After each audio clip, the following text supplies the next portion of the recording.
Good day everyone.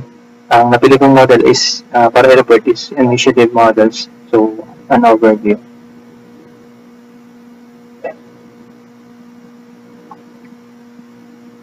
Ang FSMS models are initiative.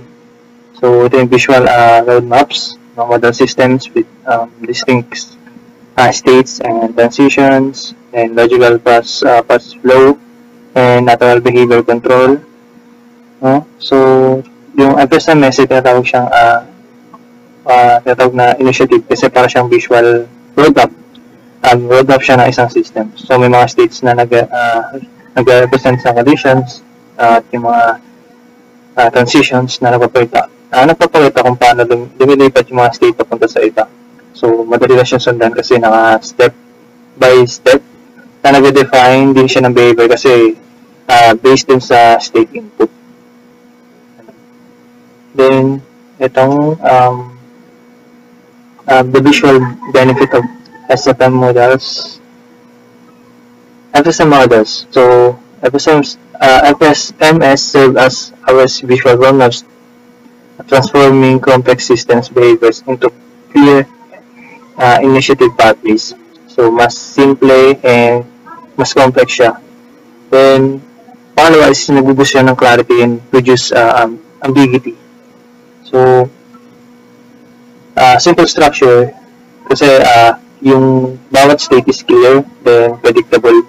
So, bawat transition, then sunod-sunod yung logical flow dahil so dito kasi naka-align siya kung paano yung natural, kung paano siya natural mag-isip, kung paano mag-isip ng isang tao.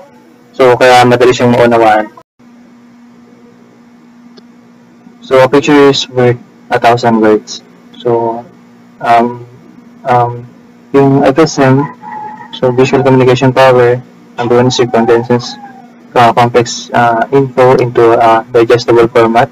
So, enhance communication and design efficiency, minimize need for extensive text descriptions, then clarify abstract ideas and design instantly.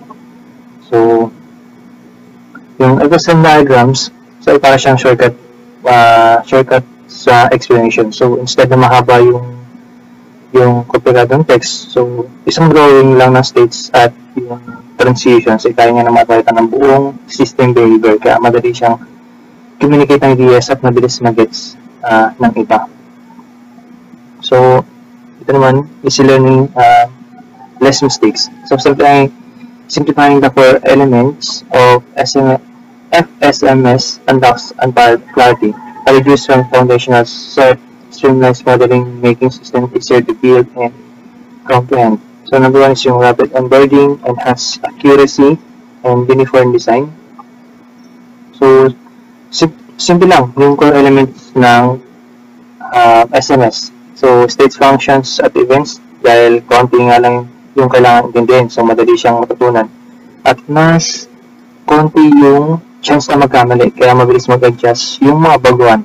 And mas reliable and design ng mga experienced users. Ganun. Then is neutrality and universal applicability. So domain agnostic, FSMS model systems via states and transitions detached from specific industry context. Abstract versatility,